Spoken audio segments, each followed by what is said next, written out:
Okay. I want to tell everyone good evening. I'm I'm Angie. I'm your moderator for today. I want to welcome you all to Above the Noise, a place where conversation matters. Please feel free to chat in the chat box, put any questions or any comments in the chat box. I will make sure they are addressed. Um, Mr. Rawle, I am. Our host is a published poet. He's founder of Inspired Poetry Corner, Poetry Group, and our home is the Heart Poetry Open Mic. And yes, he's the founder of Above the Noise. Well, the mic is yours. Thank you, Mrs. Angie, not just Angie.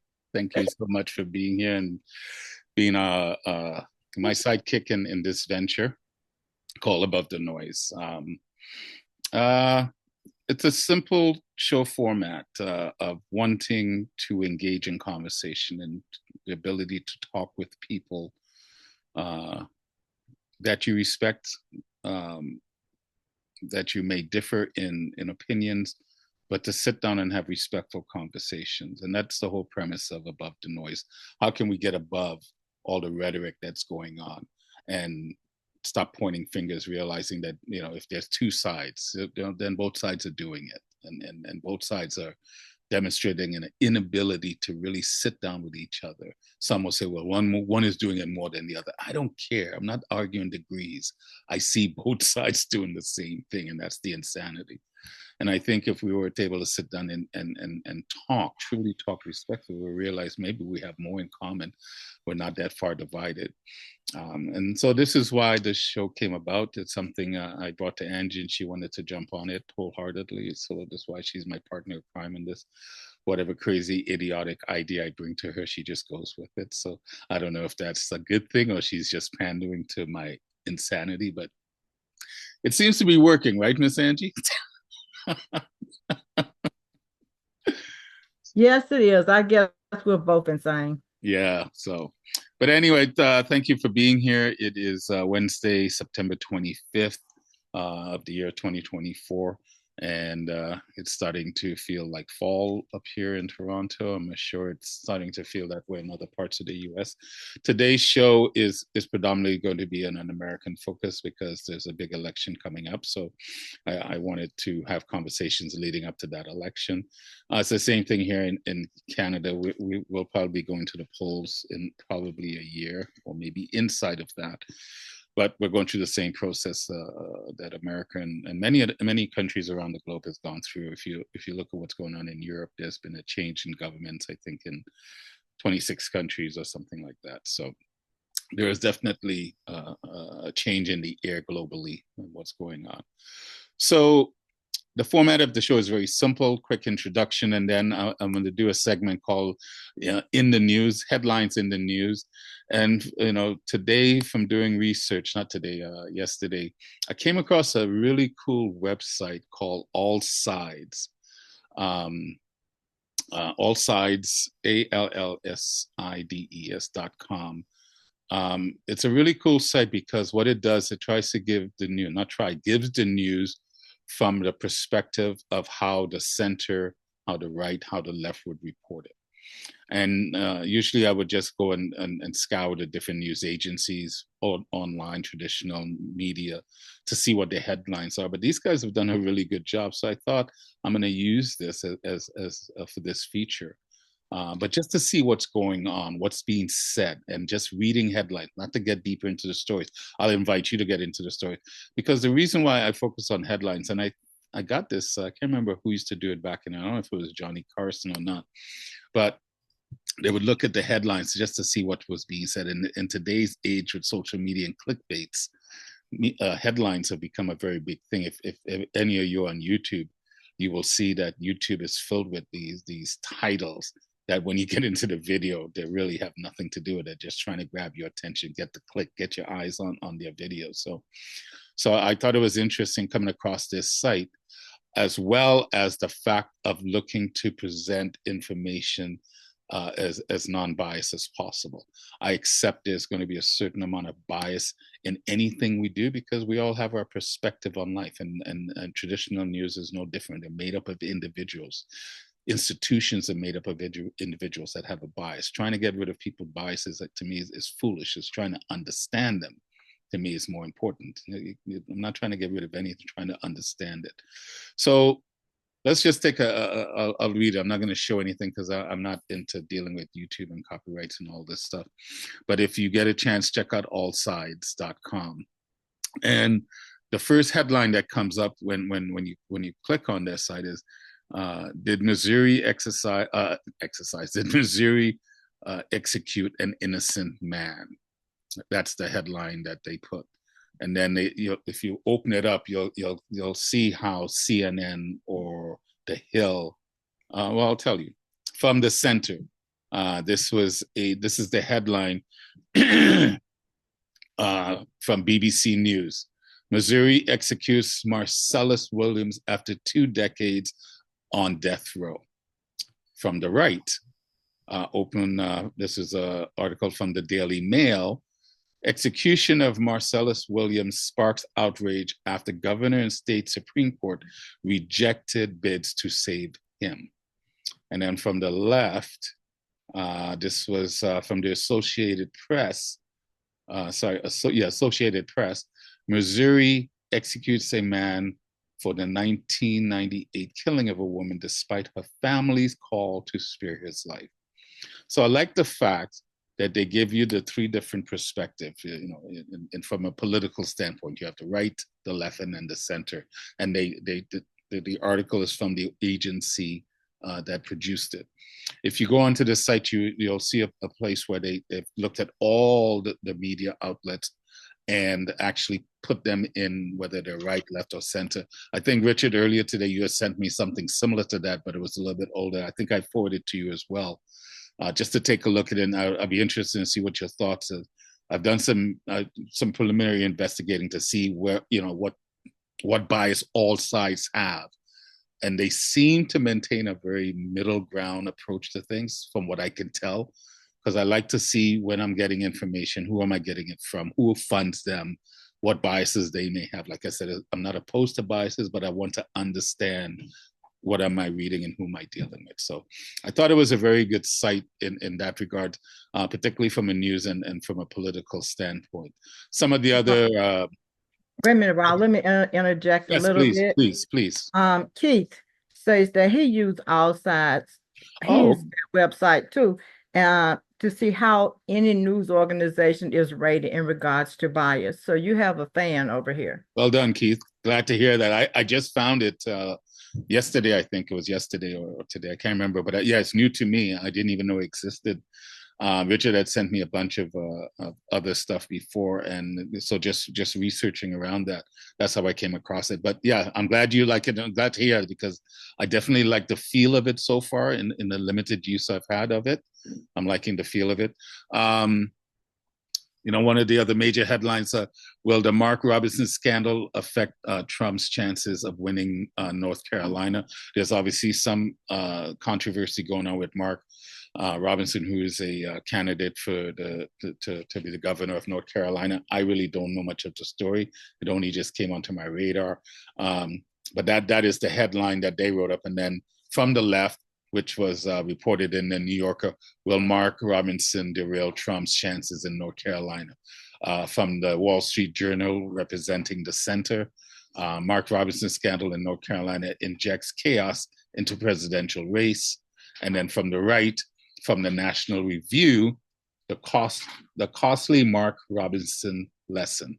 So the more I'm starting to play with this site, the more you'll start understanding how people position, how they use headlines from the right to the left to articulate what a story might be in just a short space of time. So another major headline: Senate report, Secret Service failures contribute to Trump's assassination attempt.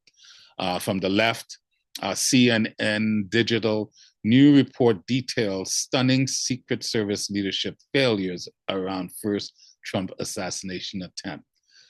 representing the center, the Hill Senate issues scathing report on Secret Service failures to protect Trump. And then from the right, an article written in the Washington Times, Secret Service failures directly contributed to Trump's assassination attempt, Senate probe finds. So I just think that's like I said, when we believe we're reading these major stories, how much are we influenced by the bias of the organizations? This is why I like this site, because it tells you politically, at least, where CNN lies, where MSNBC lies, where Associated Press, and then you can make your decision from there. I think it's important to consume news, but not to get personally attached to it, because I think it's important to be aware. And, that's what the conversation Rich and I are really going to get into. So before we do that, I think it is very important that we introduce this man properly. I'm going to ask my friend Anjie to do that, because he's not just a poet, he's a well-respected member of our society, of our community. The poetry community loves and respects this man dearly. And my hope is he's around for a long time after sharing the news that he did with me earlier. I'll let him share that later if he wants, that he will be here. I love seeing the hair grow back and looking like he's 16 again, getting ready to court his wife all over again. But he's looking healthy and great. So Anjie, can you do the honors and introduce our dear friend? Well, Mr. Richard Spisak, there is nothing that I can say about you that is not super. He's an excellent poet. I mean, he's published, well published. If you ever heard his poems, you will always remember them because they're funny but true. And I would like to hand him over to you guys. You have the mic. And anything else you want us to know about you, please tell us. Yeah. Thank you, Ange. Well, Go ahead, Richard. Yep. Thank you both. Thank you both. I can't praise my brother Rawle and my sister Anjie enough. There are so many people that spend their lives, should we say, in the shallows of intellectual activity. And that's wonderful, and there's a place for that, and play and all that is absolutely nourishing to the human condition.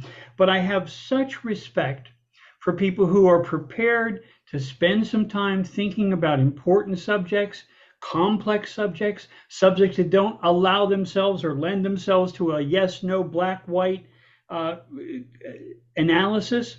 So I thank you both for making this space. And I appreciate especially my brother Rawle, who he and I have had conversations about everything from technology to media to poetry, and I've enjoyed every darn one of them. Yes. To give you a little ideological background about myself, I was born and grew up in a little working, lower middle working class town outside of Pittsburgh, Pennsylvania. My family was factory workers and mill workers and railroad workers, and only one generation away from Europe, Eastern Europe, okay? And back then in Pittsburgh, there was extraordinary separation by nationality. There were the folks from Eastern Europe were here, the Irish were here, the English were here, what you might call the older American founders types were over there, and it was very stratified. And I found myself completely amused when I saw these two different tracks. On the one hand, the only reason that these working class people could scrap any kind of living was because they had come together, formed a union, and although there was great contention and massacres in the street, in the city of Homestead where I grew up, there was a statue to massacred workers who had stood up to the bosses in the mill and said, we need a living wage. We can't work 7 days a week, 14, 16 hours a day. We need to have a family life. We need to be able to feed our children and clothe and house them. And this was really not even a half step from the days when the companies owned the house, the store, your life.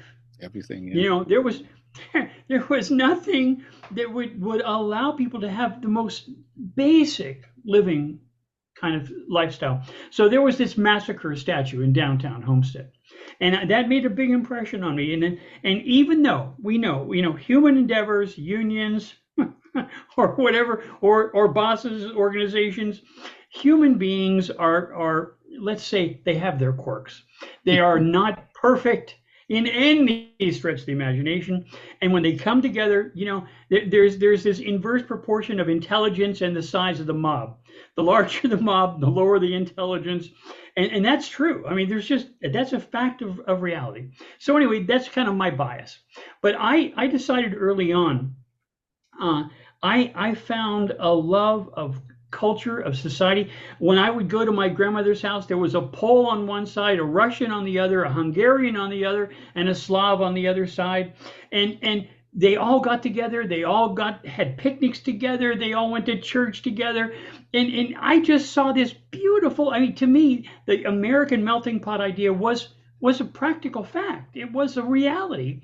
And I just thought that was so amazing. So long story short, where I was going to that was, I was always intrigued, and I thought that the wisdom of the founders of this country, with all their weaknesses, absolutely, with all their weaknesses, the beauty of what they said was, we can come together, and together we can, in fact, make a better kind of government than a monarchy, than a feudal lords, than the priestcraft of Europe. We can do better.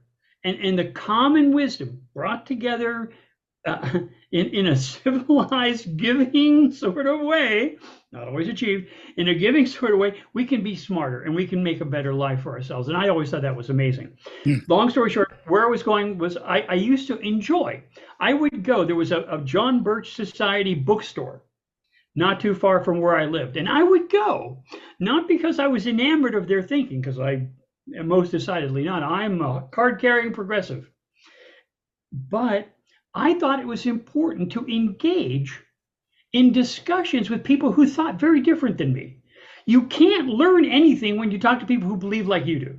You can possibly, if you listen, learn something from people who think different, whether it's culture, religion, or political philosophy. And to me, that was the genius of the American experience. Because, it wasn't farmers who came together and said, hey, let's, throw out the monarchy. This was, in fact, the work of intellectuals. It absolutely was the work of the Enlightenment to say, wait, we can do better than a monarchy. We can do better than lords and nobles and bishops. We can do better than that.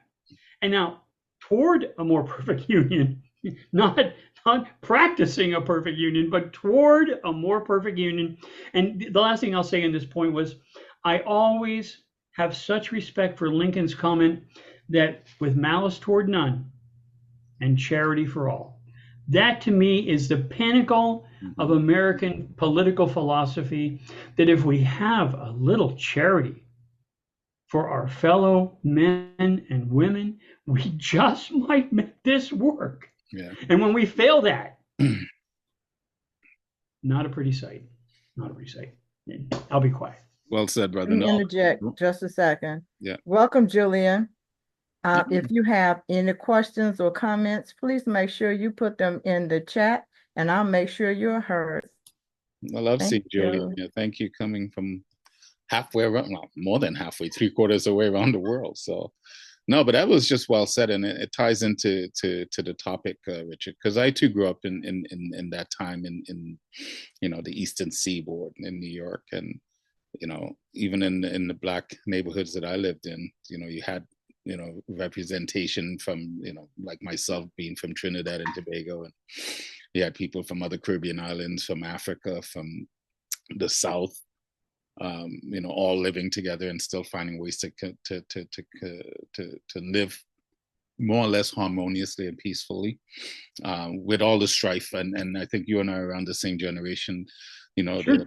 I was a kid in the 60s and a teenager in the 70s, and with, all the social unjust and labor strikes and so forth. I mean, I don't know if labor is what it is today, but there was a time when labor was needed. So the story you just told about your family and the abuse that these big captains of industry, perpetrated against their workers. So there was a need for it, but things have changed. But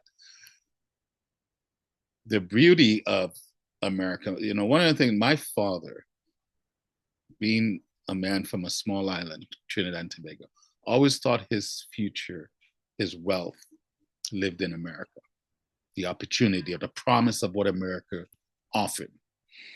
That's why he wanted to get into America so badly, and sent my mother ahead to, like so many women that went to America and places like America, but we're talking about America today, to obtain a green card, access into the American dream. And he fulfilled it. He was right. For him, it worked. And even with all the craziness, all the bad history, because you're right, the founding fathers were just that. They were founding men. They were just as flawed as anyone else. And I think we have this image that people from the past were all perfect. They should be perfect, and if they've done anything wrong, The golden age. yeah, we need to throw it out with the baby in the bathwater. I'm like, why would we do that? Because what they wrote about still is true today. And I would have loved to have been a fly on the wall for some of the debates and discussion, because not all of them were very peaceful, right? But they found a way through it to produce, I think, one of the greatest documents ever written, the U.S. Constitution. We the people, right? So I love that. So fast forward to today, because today's show is our media serving us today as a constitution republic, country that is governed not necessarily by 51%, but by stated laws in a constitution that we will be a country of law of the land. Is our media serving us? Because even in a democratic viewpoint, in a constitutional viewpoint, the citizens are the ones that make the decision. The citizens are the ones with the power. And in order for the citizens to truly understand their power and how they can exercise it through their vote, there must be an institution that can provide the citizens with the information that's needed. This is why the media was created. This is why the Fourth Estate, which is an old term that goes back across the pond into England, right? I think the first estate was the church, second was the monarchy, third was the people, and then the fourth was the media that was created to do just that. And I came across in my research, when you look at the media, where is it? Just bear with me 1 second. Oh, I know I did. I got things all over the place, Richard. I wrote it down and I just need to pull it up. But where's my document? Excuse me 1 second, folks. So media, journalism is tied to ethical standards and values, including truth, accuracy, fairness, impartiality, and accountability. So my understanding of media, it's a channel for the citizens and the government, a channel where information flows to the citizens with regards to what the government is doing through an independent agency that, to the best of their ability, try to present facts and data and not just a bias. It's a barometer for public opinion, right? That's one of the main functions of media. And it's also a means to check on power. The media's job is to challenge its government. So it's important that this institution is accurate with what it reports. So it should only report facts, not hearsay or assumptions. It's independent. It's not a spokesperson or a tool for business or government. It's impartial, seeking and reporting the whole story, regardless whether you like the facts or not. The job is to report the whole story. And there's a human component to it. They should be aware of the consequences of their stories and their words, because you are speaking to the citizenship. But if you do those things and you provide that information, the citizens should be well informed. So when it comes time to vote on important decisions, like what's coming up on November 5th for America, choosing the next president that's going to lead them forward in the next 4 years, it is important that the people feel that they have the right information. So I guess that's my opening question, my friend. Because is the media serving us based on what I just outlined? Are we, the people, getting the right intel to make informed decisions that have a great effect on our lives individually and collectively? Let me make a comment that I'm going to charitably call tangential to your point. Does the media serve the public? First thing I want to say is, flawed or not, they serve an important principle, as you suggested. There's an old axiom: media exists to comfort the afflicted and afflict the comfortable. And I would argue, flawed as what we let's agree that there is commercial media, commercial network media, but the broad brush of media in general, which I think includes online sources from, Bobby's blog on, his car deal, to should we say well-funded sources of information, whether it be the Breitbarts of the world or the Ross Stories of the world. So there's this big, broad area of media now. And in fact, the statistics seem to show that people are turning more to online media. Well, for good or ill is another problem, but they are turning more to that media that's on their phone, media that's in their tablet, more than media that's on the old networks, Now, I would argue that at their most flawed, at their very most flawed, biased, commercially driven, ideologically driven, it's still better that we have that range of media than not. And I am mistrustful of anyone who labels media in general, especially the broad brush boogie woogie thing, boogie woogie of the media. The media is the enemy of the people. I think that's really, really not a good analysis and serves no good purpose, as flawed as they are.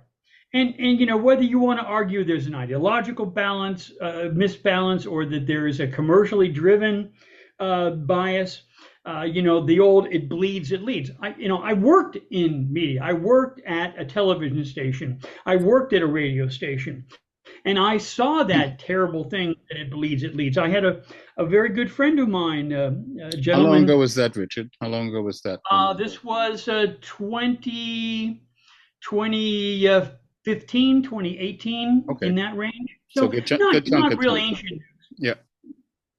My original training was back in the 70s at a TV broadcast station, but I worked as an operations manager and senior producer at a TV station in the 2010s. Okay.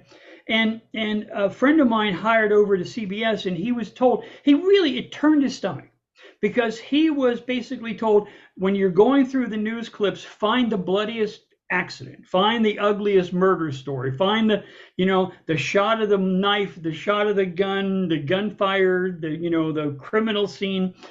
If it bleeds, it leads. And that to me is a bias all of its own. And we hear about it now much more of this, the clicks. It's driven by the clicks. If they can get a click on it, wow. Les Moonves, the CBS executive, said, "I don't know about the country, but Trump is great for CBS."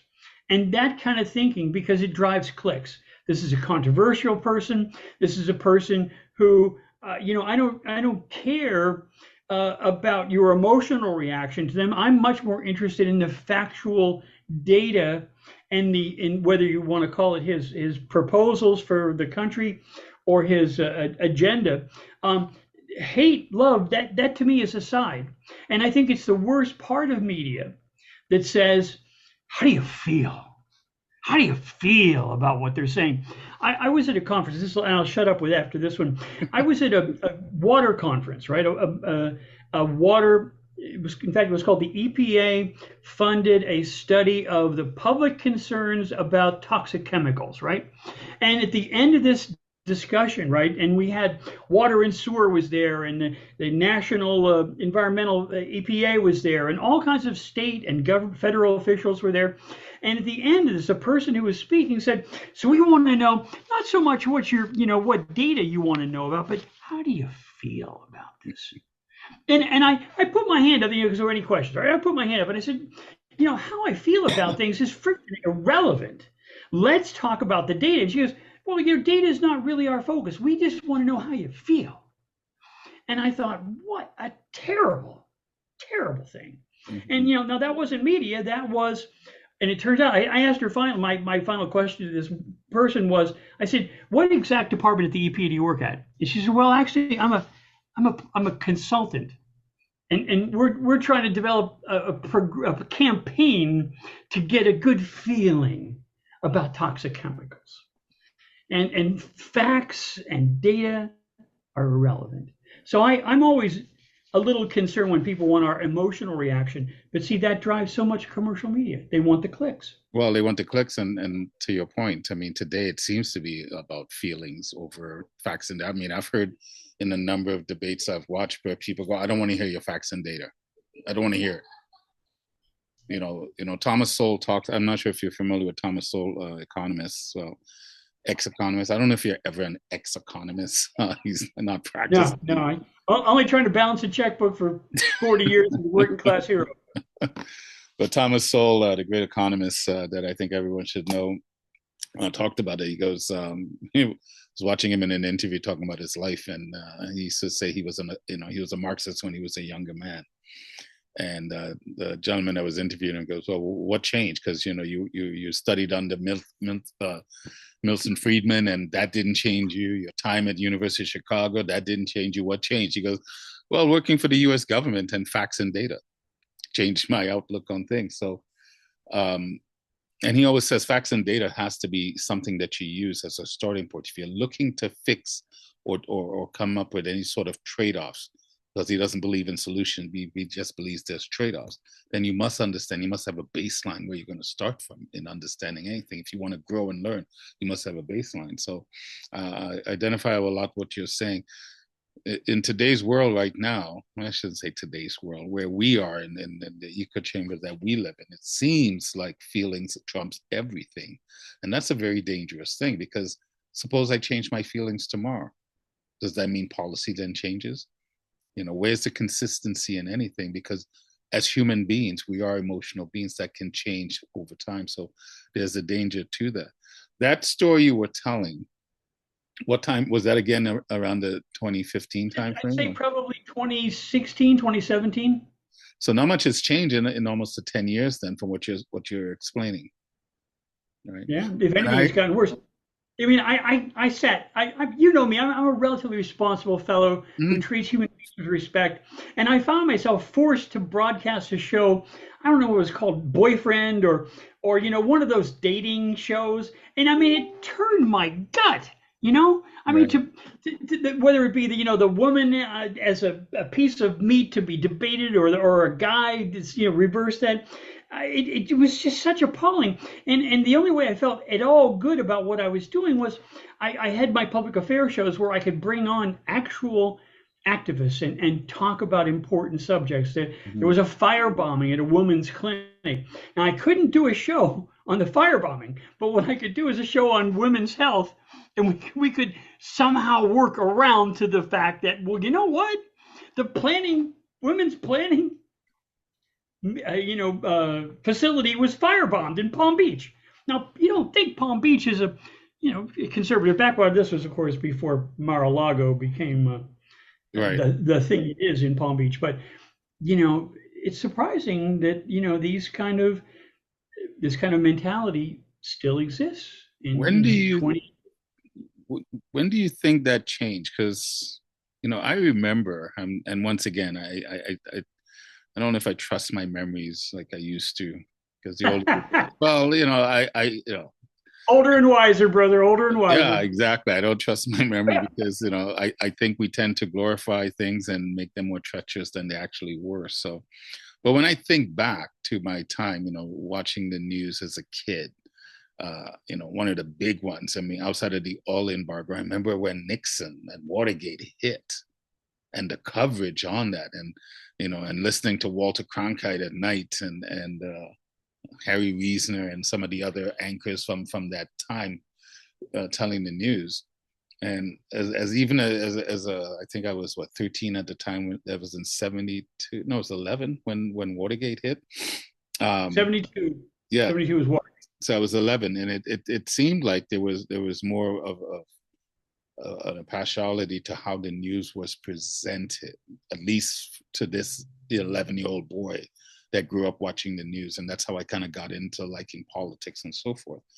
And today, when I watch the news, I don't feel that anymore now. Maybe because I've gotten older and gotten jaded because of life experiences, but I don't feel it. And I watch a lot of news. I get up in the morning, and after I do my ritual, thanking for being on the right side of the dirt, I start going into my day. And one of the things I do, I want to be informed of what happened, what's going on today. And I watch news coming out of Germany, coming out of France, coming out of England, coming out of Indonesia, Japan, Good for whatever. you. Right? I watch, ABC, NBC, Fox News, Newsmax. I don't care because I want to see what's being said and how it's being said.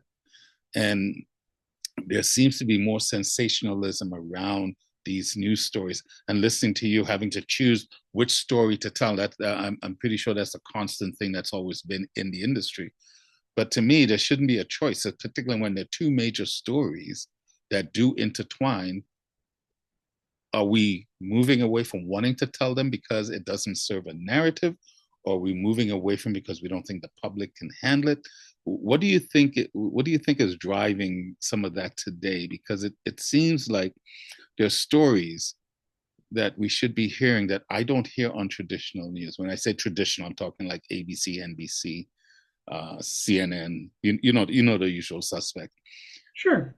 As You know opposed to what? when I go to the Hill, or here in Canada we have Rebel News, the so-called alternative.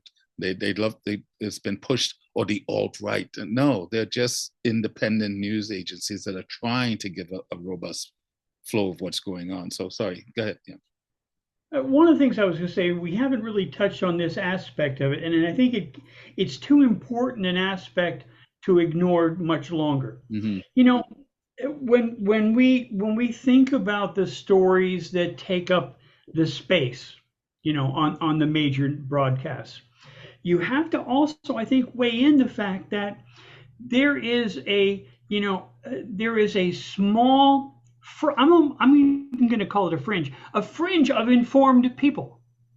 There's a small percentage of people that want to know what are the political issues, what are the national issues, what are the international issues.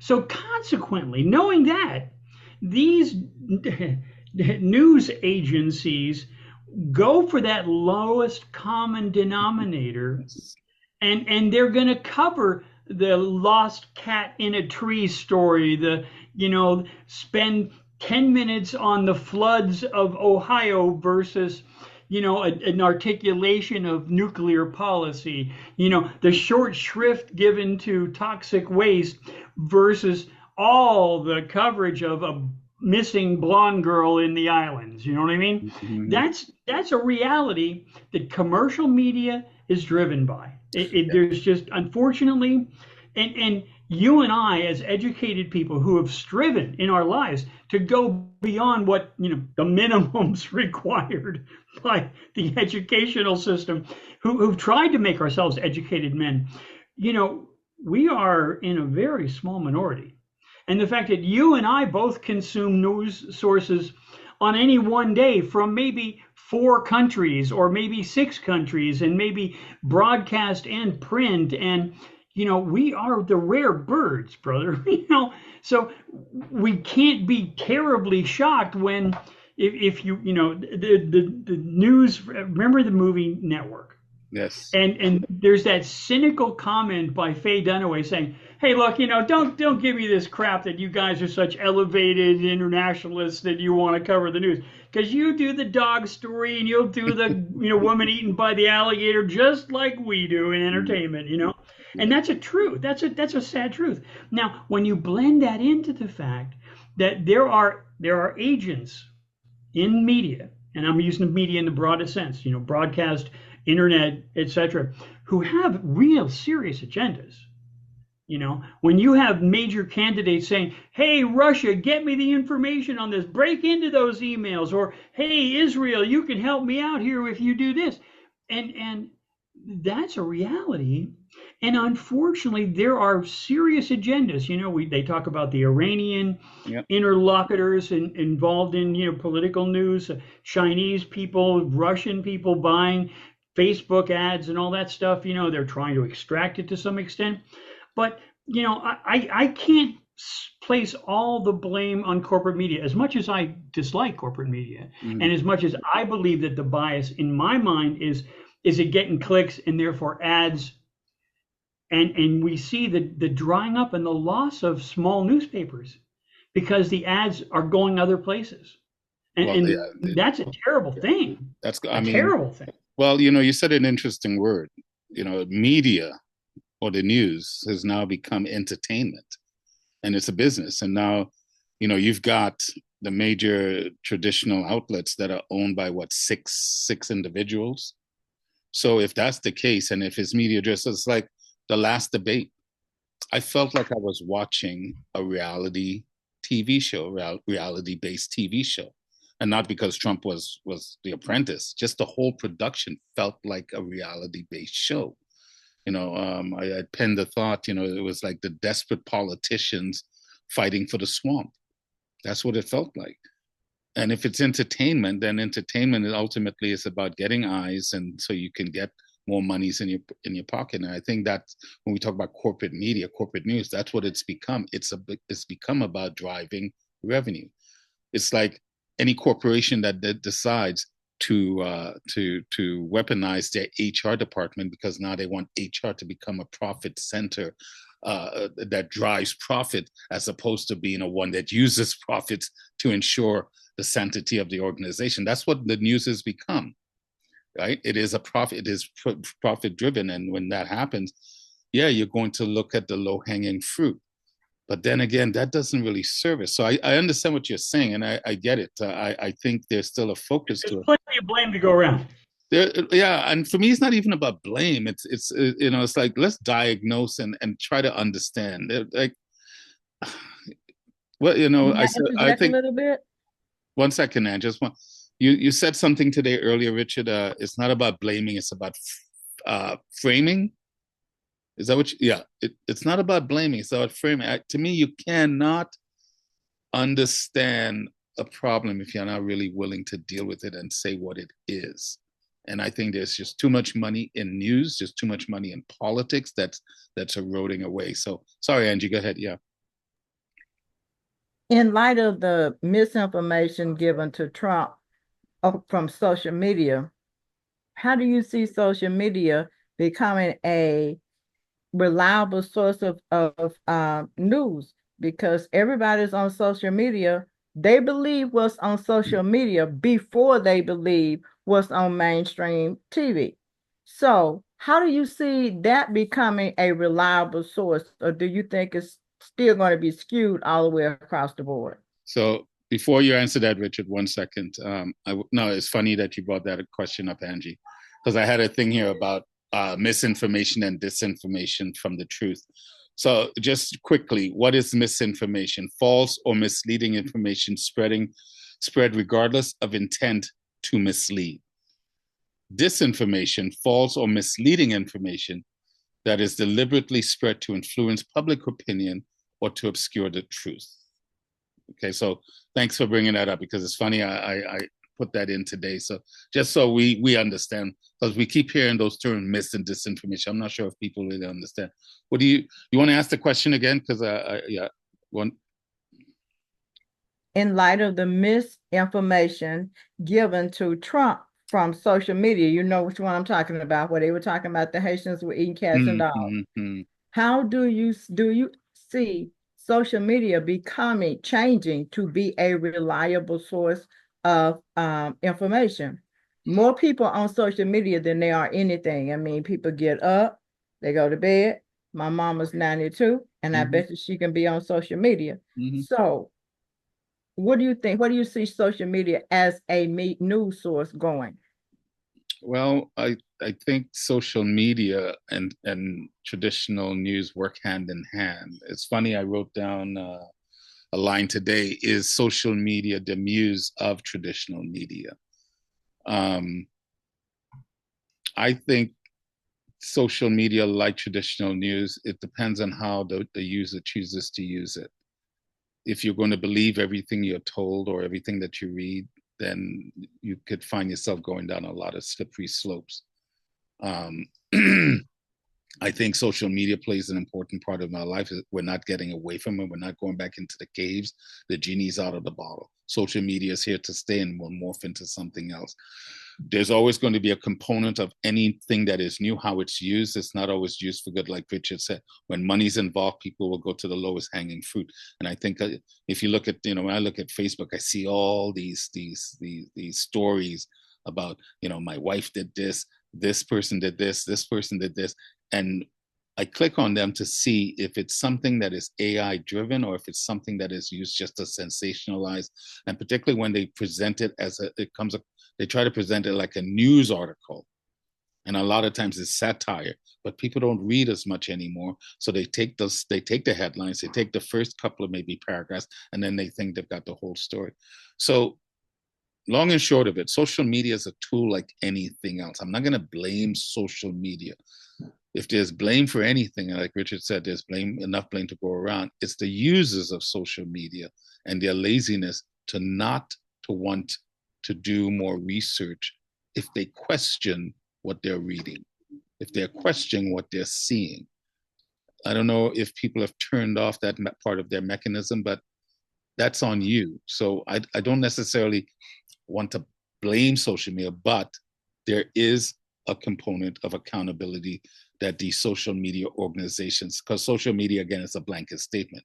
So Twitter, Facebook, Instagram, if they're the part of the new media, Richard and I did a panel show a couple of weeks ago where the question was around, poets and the importance of society, particularly during times like this. Poets could be now considered part of media because of the social media platforms that it allows us to have in the eyes that we can get across, in the people that we can come in contact. Some poets have really big platforms, so maybe poets are now part of that equation of social media, but still it's a balance. This is why, for me, I look at the balance. This is why a few weeks ago I commented on a thread that was talking about Trump and Kamala and the debates. I didn't want to get into the hysteria on either one. I was focused on the process, because to me that debate is how the citizens acquire information to make informed decisions. And for me, it was very flawed. It was not balanced. And I find that problematic. And I see the same thing with social media. I don't know if I've answered it. I'm just going around and around. What do you say, Richard? King Richard, what do you got to say? Well, I've got 2 points I want to make about social media. I equate social media to very something similar to gossip. Mm-hmm. You'll get something, whether it's information or just stuff, human chatter.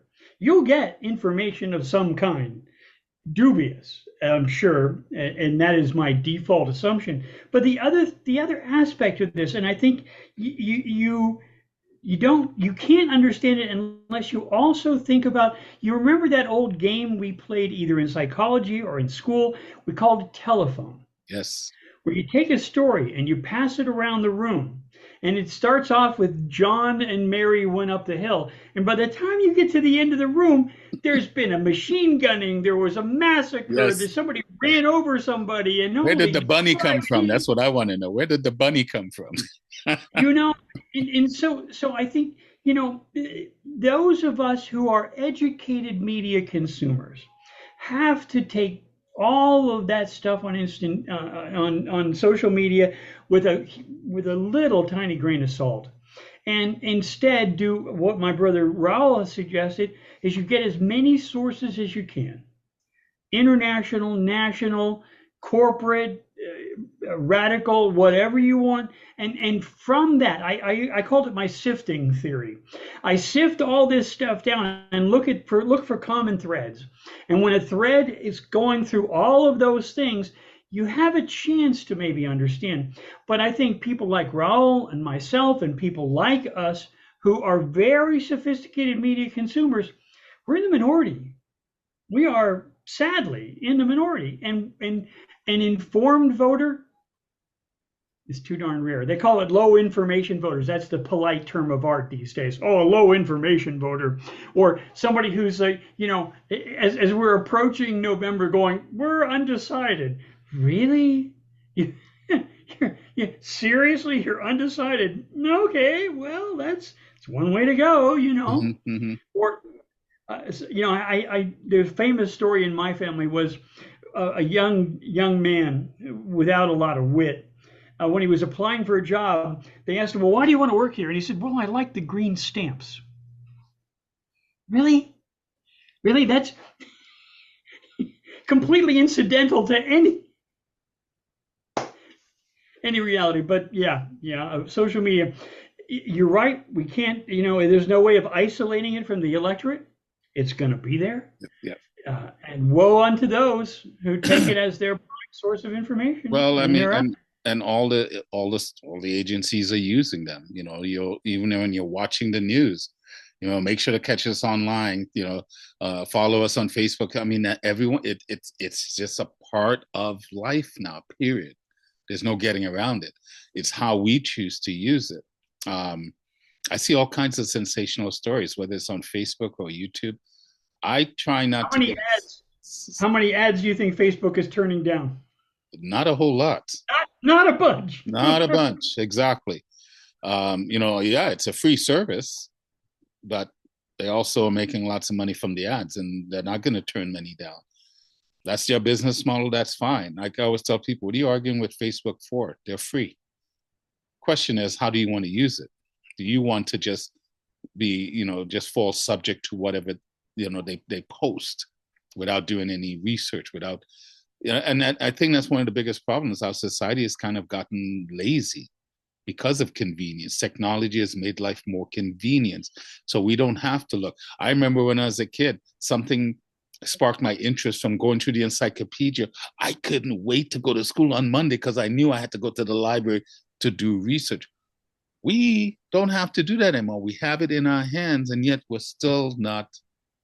I'm generalizing, of course. There are people that do, but for the most part, it doesn't seem like we're taking advantage of the ability for us to do our own due diligence so we can become informed. We've become so lazy to the convenience.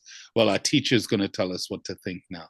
They're going to, corporate, wherever we're working is going to tell us what our parents is going to tell us what our grandparents.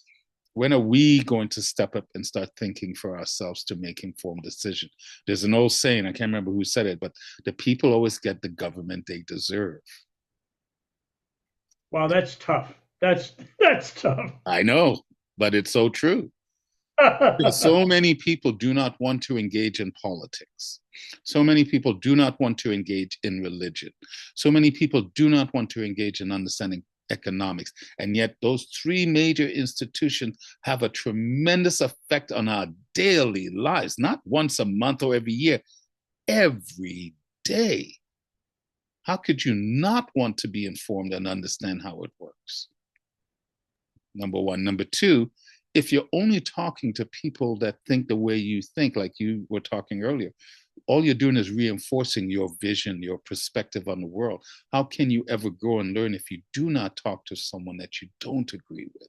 And to me, that is the basic premise of our democracy, and particularly America being the land that she is, land of the free.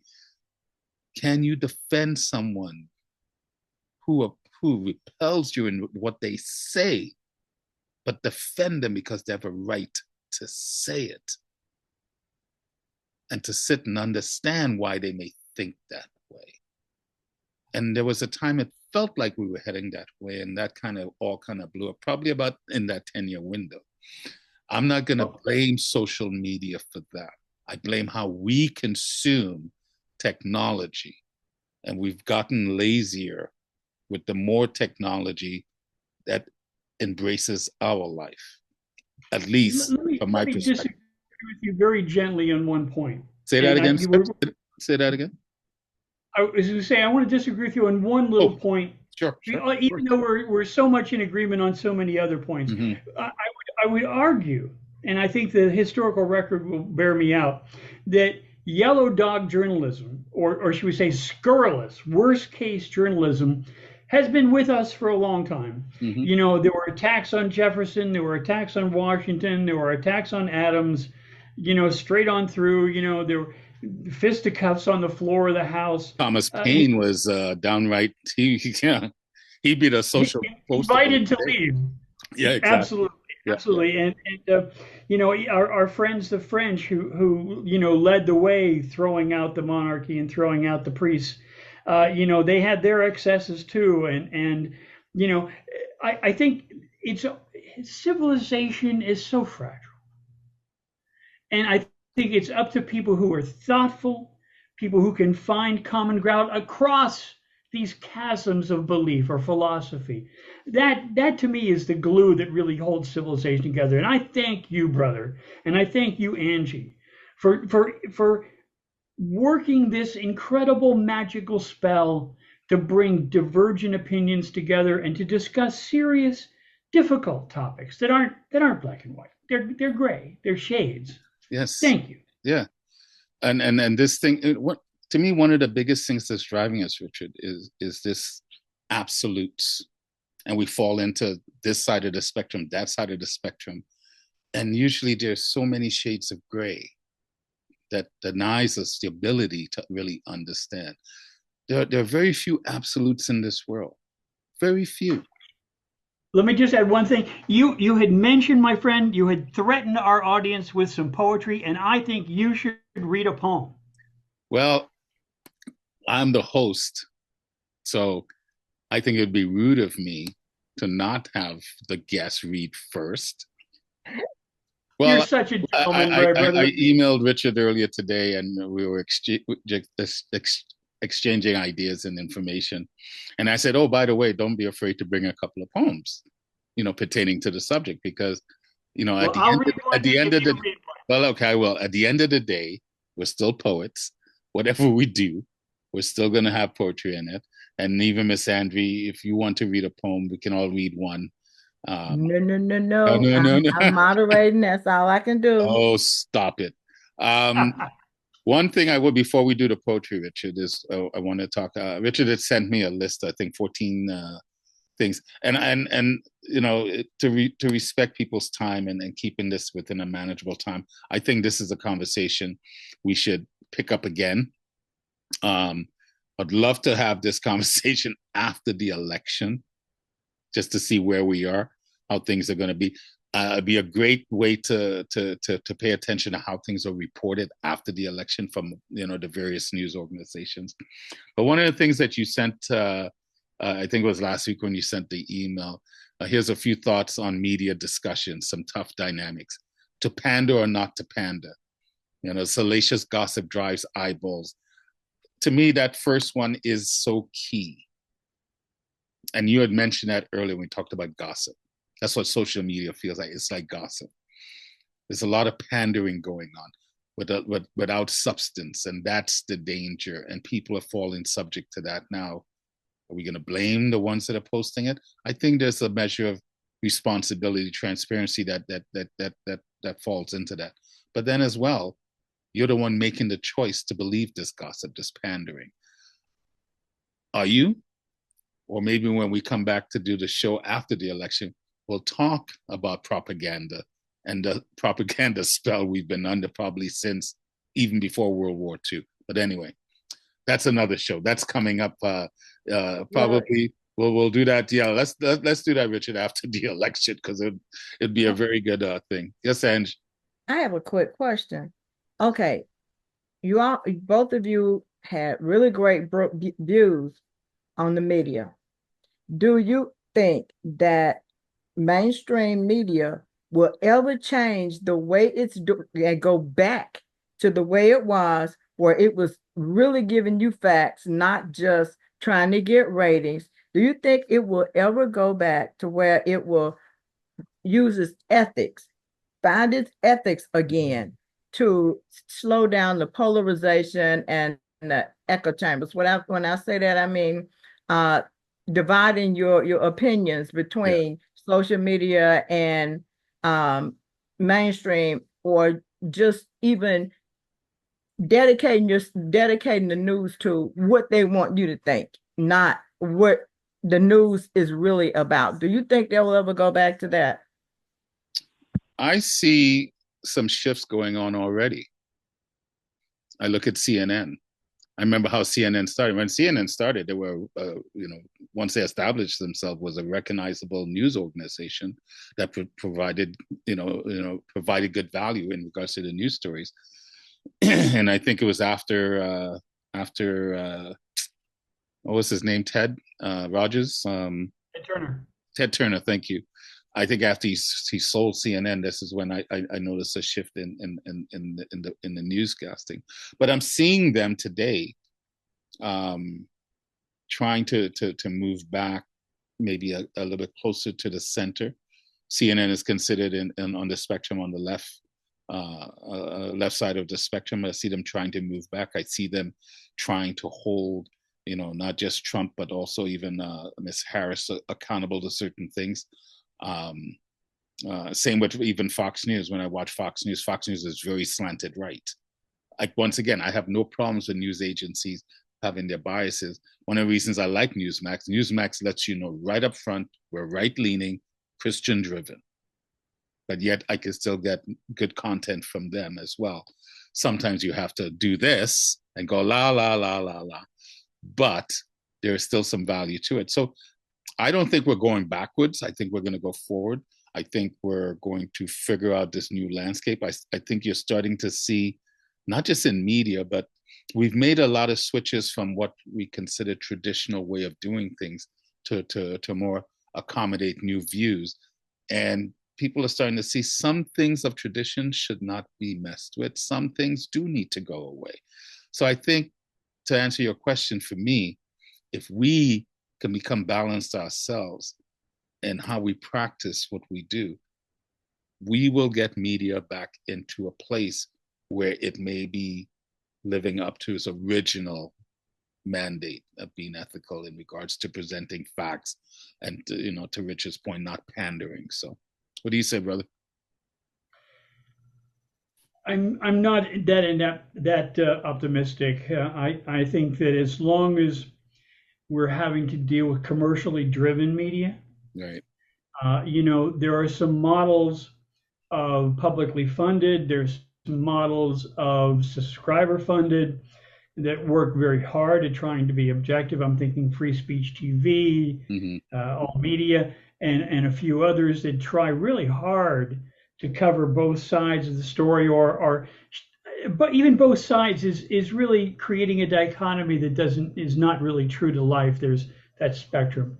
I'm not that optimistic because I'm afraid there's the economic undergirding of this whole equation of media is so important.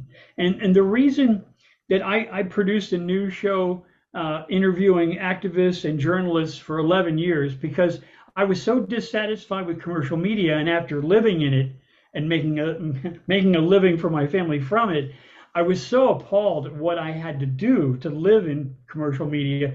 I wanted to create my own self-funded media source, interviewing activists and scientists and journalists, and that was my way of rebelling against the economic paradigm that drives this "if it bleeds, it leads" nonsense. I'm not that optimistic until we see an economic change, and I don't think that's anytime soon. But I'm more than prepared to get to poetry.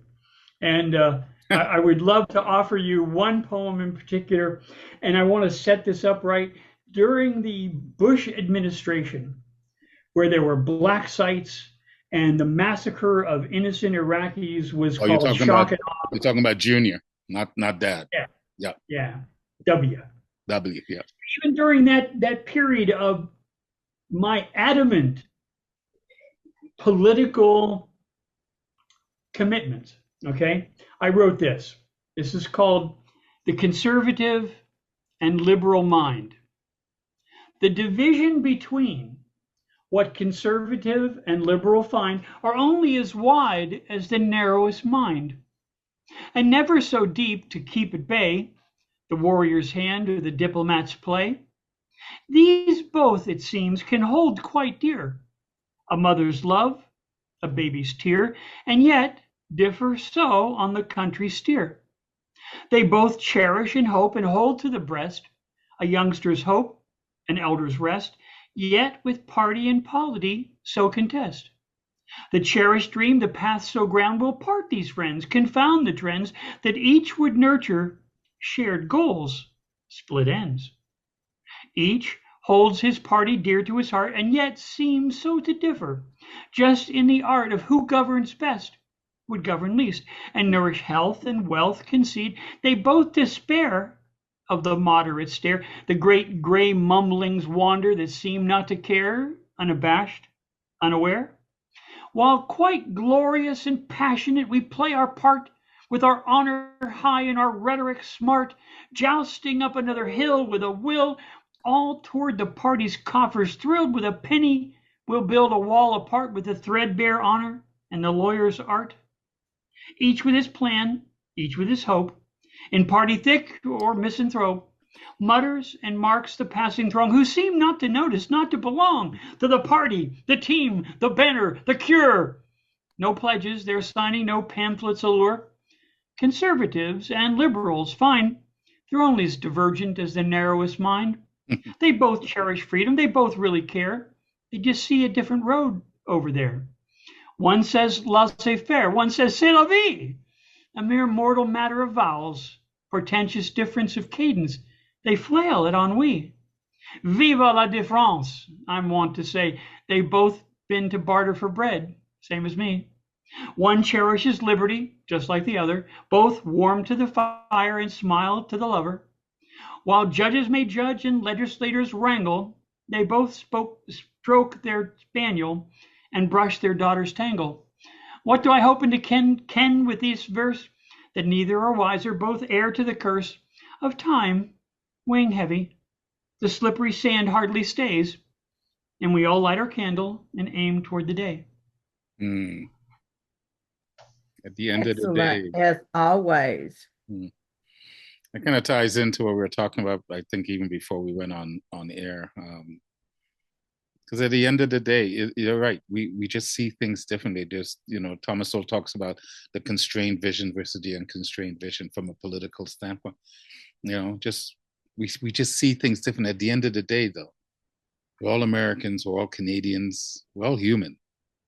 That we just have to remember that and stop this manufactured conflict that we keep creating, this separation, right? At the end of the day, even if Richard and I get into a conversation that may irate me, I need to ask myself, why am I getting irate? What he said, was there truth in it? And if there's truth in it, I don't need to get triggered. And if there was no truth in it, I don't need to get triggered. Right? I think if we could take that mindset and remember at the end of the day, when we say, you know what, we've had enough time to go, I got to go cook dinner, whatever, we can say, brother, thank you so much for the time. I learned some things, right? I understand some things differently, right?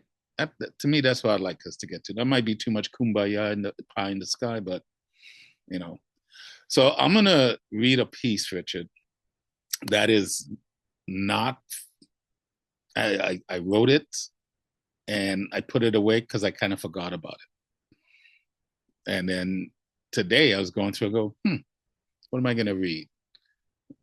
I was going to read Blurred Lines, which I know you like and you've heard before. So anyway, I'm going to read this called Breaking News. Wow. I'd when you written, finish your when you finish your poem, I need to do inspired poetry Yes, yes. corner news because we're rolling on time. See, she's keeping us on. She's got the task whip out, Richard. She's keeping us. That's the job. I might challenge it sometimes, but that's the job. Anyway, I think I wrote this piece after all the political posturing that was going on when the initial some of the initial migrants were being bussed around the states, and a busload came into Martha's Vineyard. You remember that? That's a couple of years ago now, I think. So I think this is around the time I wrote this piece. It's called Breaking News. It's 11 o'clock. Do you know where your children are? This is eyewitness news, breaking dreams. Oh, beautiful for spacious skies, resting in a sweet dream of unicorns and a better tomorrow. While the adults drown their sorrows in whining screams, everything is wonderful today as we no longer live with borders. Carefree to roam wherever, whenever, with no papers or mandates, hugging and singing kumbaya, knowing everything is all right as rain. This land is your land. This land is my land. Wait, that was a dream. Tears in our eyes, flooding the lenses of hypocrisy. The righteousness plays judge, judging over popular opinion, while the sins of the past are somehow right in this dawn. Borders now passe like an old story you might have heard of the Indians, the migrants, and the turkey, a tale of gratitude celebration. From sea to shining sea, tales of the past that keeps dimming the light. For the tired and huddled masses in the chase, unvetted, bust pawns in the game of chess, soldiers in a new war. Sanctuary, the new front line, lattes and border talk until democracy visits their shores. The vineyard scoured, soured as they camp on Main Street. No, wait, was it a state emergency? Oh, the land of the free and the home of the brave, the memory of an island boy lost in the headlines who shuffled through JFK with others chasing the dream to stand with his family for the green card of prosperity. Shame and days gone fuels passions, guilt for equality. Run to the border for the green lantern of promise. As we, the people of states, not civil in divided unity. Only time will tell how this story unfolds. This is Rawle I Am reporting for Eyewitness News. Stay tuned for more breaking news about further sightings on reason, logic, and the elusive common sense. They were kidnapped during the lockdown and have not been seen. Eyewitness News, your portal to something that resembles the news. End of piece. I like that. That was really nice. I like that. That's me paying homage to my friend Richard, trying to use a little bit of humor, but also our friend Jeff Cottrell, because I love the way he storytells. So it's funny, when I was writing that piece, I had him in mind because, but reading that, I had fun reading that. So I'm going to make a promise to work on it and come back with a finished version. So I hope you liked it. Very nice. Very nice. I enjoyed both the poems. Yeah. Well, Richard always brings the heat, you know that. It's time for our Inspired Poetry Corner News. Saturday, October the 5th, I will be hosting a poetry workshop. It's interactive, so you bring your poems. We'll work on them. It's at 2:00 p.m. Central Time. So can I bring breaking news to work on it? Yeah. We can.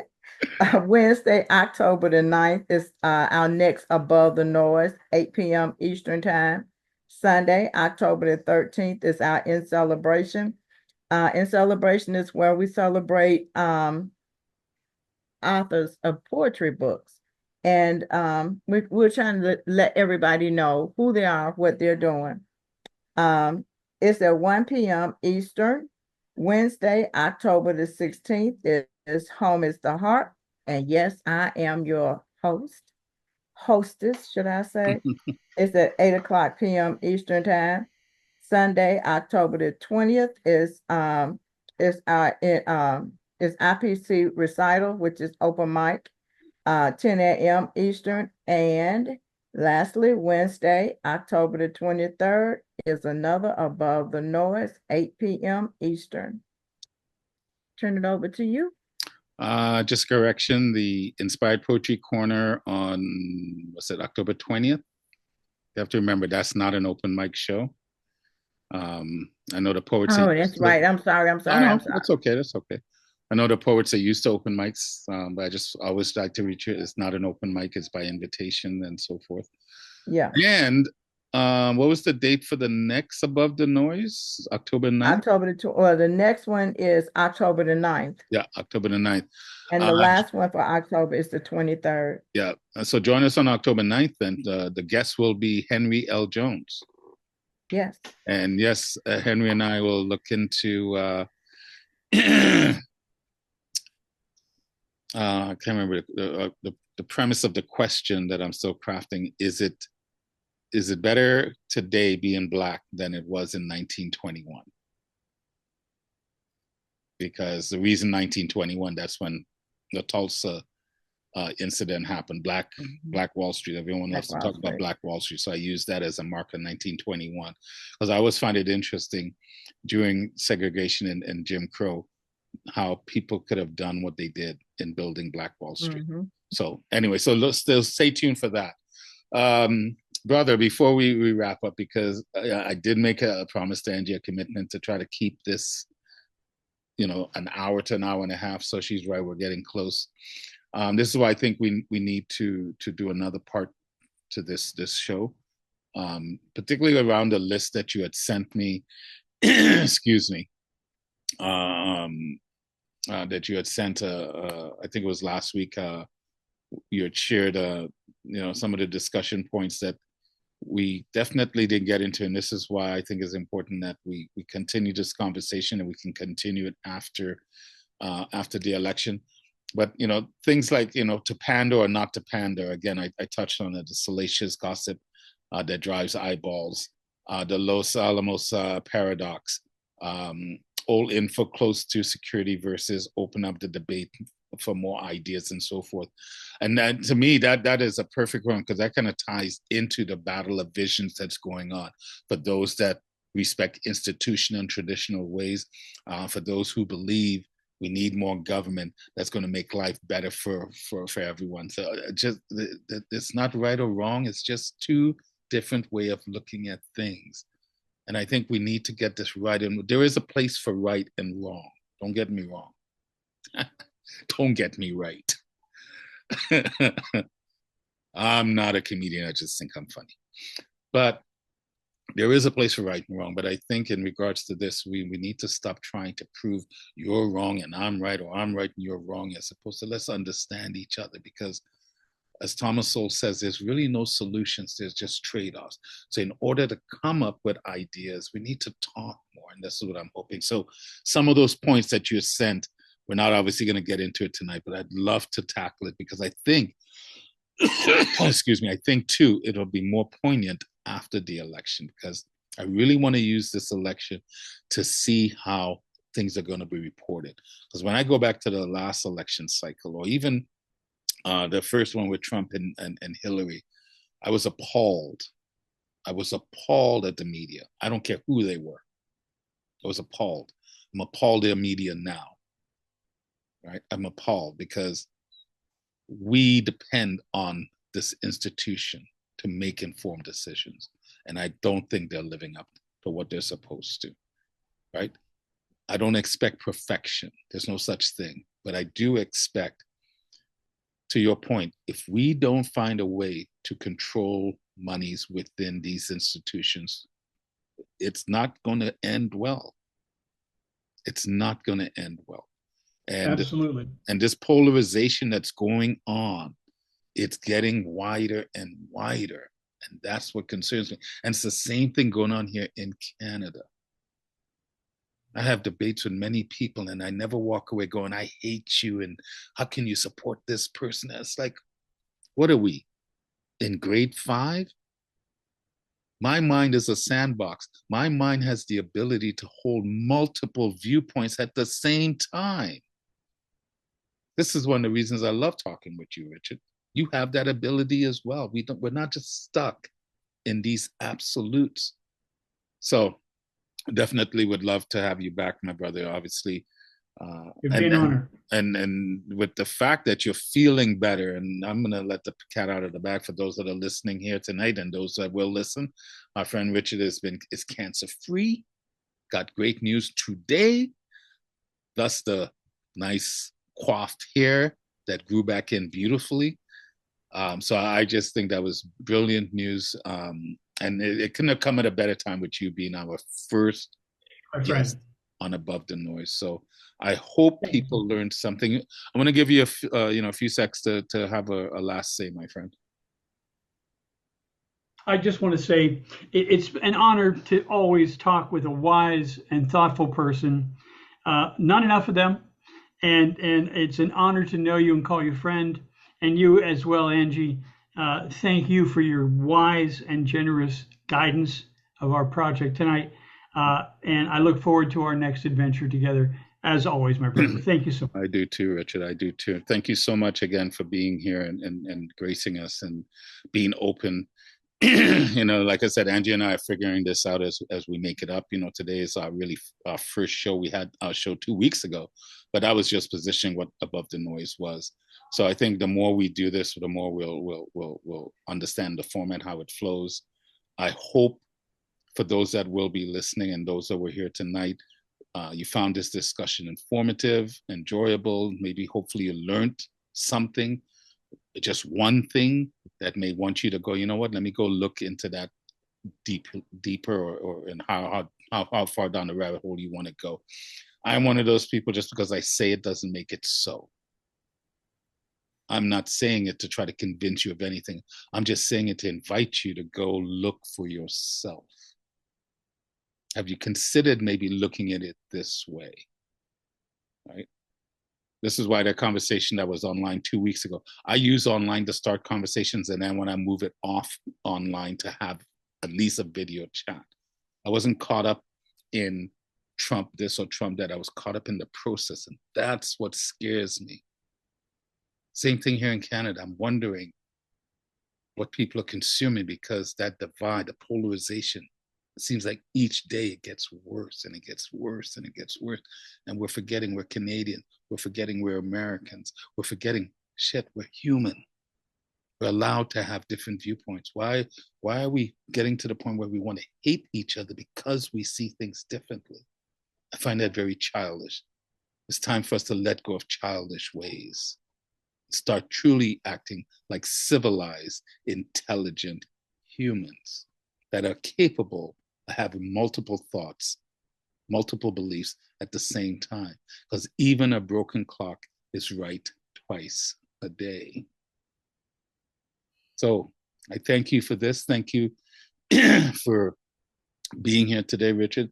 Mrs. Anjie, I'm trying my best not to just call her Anjie. I want that Mrs. Anjie to stick. Thank you for coming into my life and deciding to join this rodeo and see where these wild horses buck us and take us to. Who knows where it's going to go? All I know is, as a poet, I just want the opportunity for us to be able to engage in respectful dialogue, because being a poet is something I think we all take seriously. We all have a platform where people listen to what we have to say. And I don't want people just listening to what I have to say because Rawle said so. I want them to listen because what I said made sense enough for them to want to go and investigate for themselves. I'm not looking to create a bunch of minions that just follow blindly. We have enough of that going on. It is time for us to let go of childish ways. What about you, Ange? Last words as the moderator? I agree with everything. Richard, I want to thank you for coming, and I look forward to you coming again and bringing us another poem. I always love your poems. Yeah. Thank you so If much. there's nothing else, what you say, Richard? I just said thank you. Yeah. Thank you. And I'll reach out to you about securing the date after the election, Richard. I want to thank everybody that stayed on. I'm sure everybody had things they had to do, but I would love to thank everybody that stayed on. And if there's nothing else, I need you to always remember, until the lion tells his story, The hunter is always the hero. It is up to all of us to tell the lion's story. Have a good night, everyone. Good night. Good night. Good night. Peace. Thanks again.